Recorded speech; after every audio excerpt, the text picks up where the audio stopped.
Hello everyone and welcome on back to the channel. We are continuing our class guide series and now we are on the engineer, the Amalgam. So let's dive into the profession mechanics because there's quite a lot to all of its morph skills and evolves.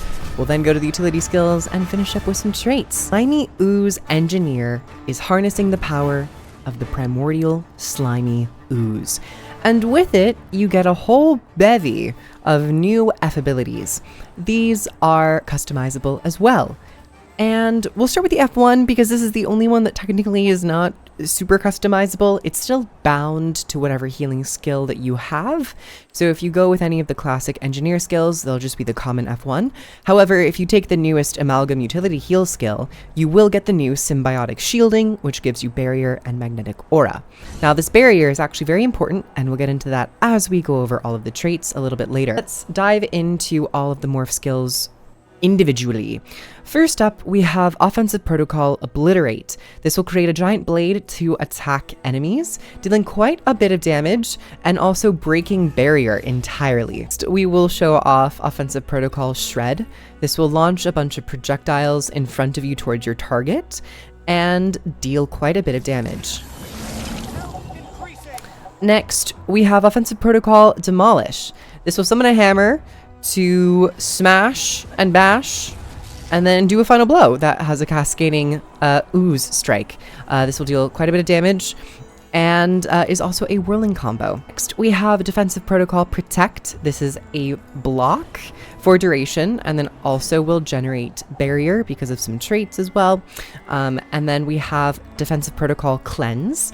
This will convert damaging conditions into barrier and non-damaging conditions into protection. So depending on what afflicts you at the moment, you'll gain defensive effects, either straight up barrier or straight up protection. Next, Defensive Protocol Thorns. Grow protective spikes, damaging nearby enemies. For a short duration, the spikes react when you are struck, damaging nearby enemies again. This is a more modern version of something like the retaliation boon that used to be in Guild Wars 2. Essentially, when you get struck, you deal damage to enemies. And then finally, we have Offensive Protocol Pierce. Thrust forward with a spike, piercing the defense of your foe and also stunning them. On top of all of these innate effects and attacks and defensive reactions, you might have noticed that there are additional information bits at the very bottom. So you have like something like a Titanic Strain, Predator Strain, Berserker Strain. These are all additional effects that will proc whenever you use your F5 ability, which is your Evolve. The way that the Evolve skill works is that it will just give you a stat boost, but it will also give you benefits based off of the morph skills that you currently have equipped. So because I have these three equipped, when I hit the Evolve skill, I will gain all of these buffs. So the ones that I currently have equipped, Titanic Strain, evolving improves the effect of might and also grants might. So this just empowers the might boon. Your something like the Thorns ability. This will have you deal additional packets of damage when you strike enemies. Your Shred ability will provide yourself quickness and also super speed. Something along the lines of the Demolish the Hammer. This will give you a buff that you'll heal based off of a percentage of damage dealt to enemies. If you take the Protect block, this will grant you barrier and resistance. The Cleanse will grant you Alacrity and a healing over time boon, which can be quite nice. And the Pierce, whenever you evolve, will have you stun enemies around you.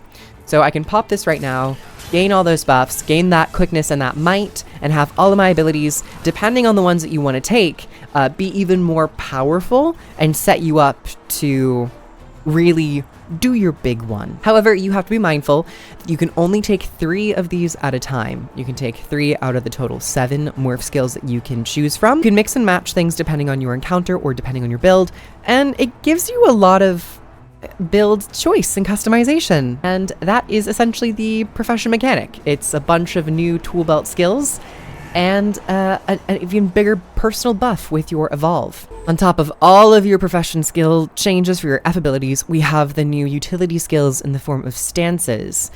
We have mitotic state for your healing ability. Your slime stimulates your cells to regenerate, healing you rapidly over time. The healing is increased while you have barrier.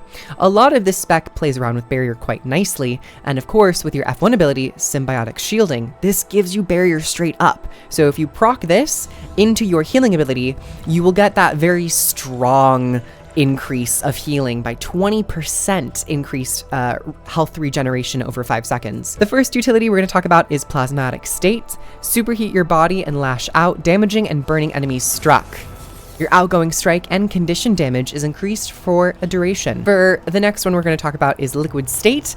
This one has you melting for a duration, evading attacks, and also damaging and inflicting conditions on enemies you pass through.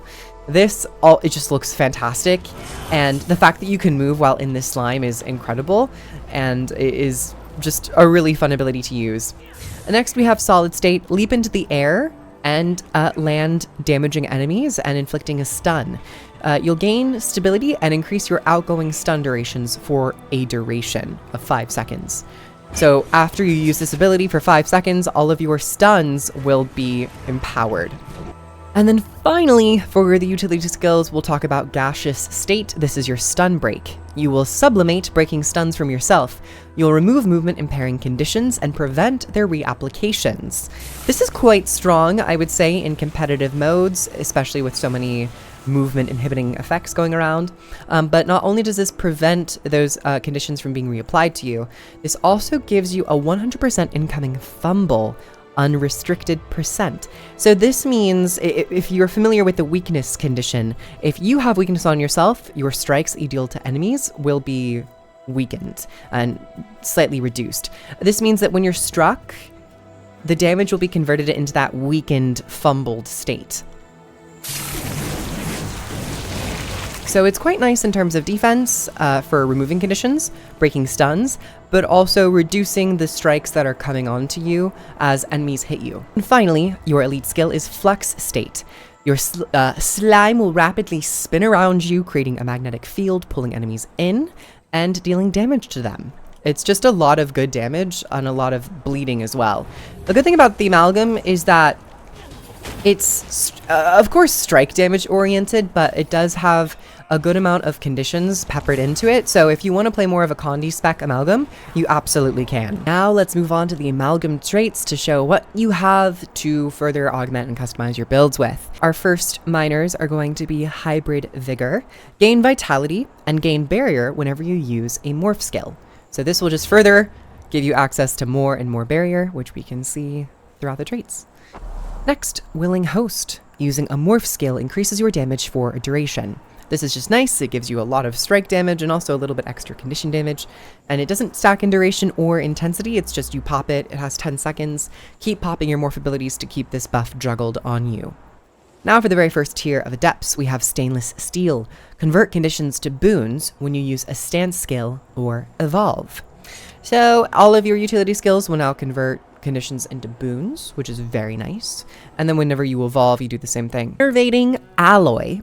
Heal every second while you have Barrier. Heal when you evolve.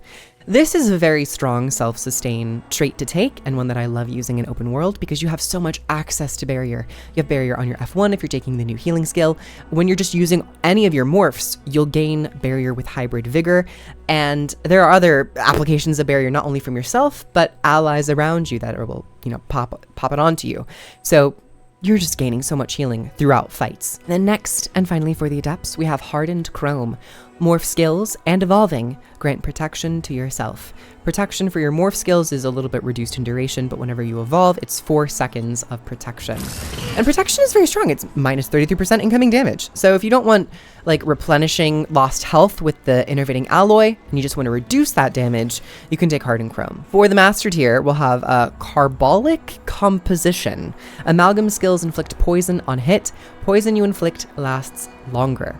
This is a trait you want to take if you want to be a little bit more condition damage focused. And Amalgam skills. So this just means all of your skills, all of your morph abilities, morph attacks, all of your utility skills will apply poison. So if you go more Condi focused, you're going to have a lot of use out of this trait. Next, we have Mercurial Tendencies. Disabling an enemy reduces the cooldown of Evolve by 2 seconds. And this is an internal cooldown of a quarter of a second. And then finally, we have Silver Lining. Evolve no longer inherits the bonuses from your strains. Morph skills grant their strain bonuses outright. So all of the bottom text of your morph abilities are typically tied to your F5 ability. This will just have those bonuses activate whenever you use the individual morph skill. So you see here that I got the buff Titanic Strain. I didn't have to use my F5 ability. For your Grandmasters, we have Symbiotic Synergy. Evolve recharges morph skills. Morph skills deal increased strike damage. This is a fantastic trait to get a lot of use out of those morph abilities if you find yourself using your tool belt skills often. So whenever you pop your Evolve, the cooldowns are immediately replenished, and all of the strike damage effects for your morph skills will be improved. I like it a lot. Very, very nice. Next, we have your boon sharing trait. We have New Genes. Morph skills grant boons to allies and grant additional boons based on which morph skill was used.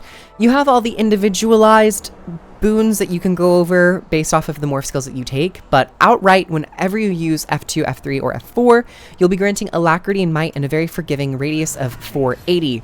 One thing about this expansion is that they really seem like it's willy-nilly based off of the radius of certain boon sharing traits for classes. Some have it tied to 300, some have it tied to 480, some even have it tied to 600, and it really just feels kind of favoritism. Anyways, we're going to move on to Double Helix. Evolve has 2 charges and grants an increased attribute bonus.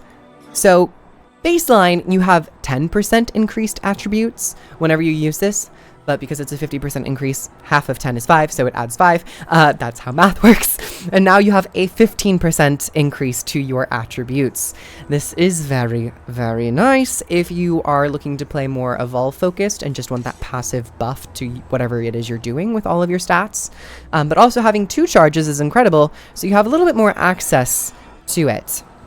Of course, if you're taking things like Silver Lining, you're not going to get all those buffs. But if you don't take Silver Lining and instead want to go something with like Mercurial Tendencies, not only do you have 2 charges of this, but this means that you can reduce those cooldowns by interrupting your foes, which means you get even more access to a lot of Evolves, which gives you a lot of those buffs. As for the build that I'm running, I'm going with a lot of Marauders stats and Berserker stats just to buff up my power. I'm taking things like the Sword and the Shield, playing a bit more melee focused Amalgam. And for my traits, I've gone with Explosives and Tools, Glass Cannon, Blast Shield, which is additional barrier, Big Boomer, Static Discharge, Takedown Round, and also Kinetic Battery, just for additional quickness applications and more damage with your morph abilities. And then for the Amalgam, I don't play too much Engineer, but I'm playing more because of the Amalgam. So I'm, testing the waters, but I've been taking a lot of Innervating Alloy, I think this is my favorite out of the 3. And I've been bouncing around between Mercurial Tendencies and Silver Lining. At the moment, I'm playing with Mercurial Tendencies and also Symbiotic Synergy, so that my morph abilities can come off a cooldown and I can use these much more frequently. I have also been playing around with all 3 of these Grandmasters. The Boon, Alacrity, and Might one is really nice if you are in a group composition and need to bring it, specifically that Alacrity. But also Double Helix is pretty nice. So there's a lot more that I have to test with in terms of the Amalgam, but it's just such a fun elite specialization. I had such a blast playing this in the beta, and I think they've just refined it even more so for live, much like all of the elite specializations, and Amalgam is just so much fun. I'm not much of an Engineer player, and I imagine Engineers maybe are a little bit fewer in regards to the population of, class diversity out there. They are quite specific in their themes and in their overall role play. So this elite specialization of the Amalgam has certainly helped spark my interest to log into my Engineer more often than not. But I must say, all of their elite specializations have really knocked it out of the park, and Amalgam is definitely looking to slot in very comfortably alongside the cast of all of the elite specializations for the Engineer. Well, thank you all so very much for coming on by, watching this video on the new class guide for the new elite specialization, the Amalgam. I hope you all have enjoyed. Like, comment, and subscribe for more videos in regards to Guild Wars 2 classes and all of their updates. If you'd like to hop on over to the Twitch, I stream on Fridays and the weekends. And if you'd like to purchase Guild Wars 2 Visions of Eternity, getting access to the Amalgam and all of the other elite specs, I have links in my description. Thank you all so very much for your support, and I'll see you guys in the next one. Take care. Bye-bye.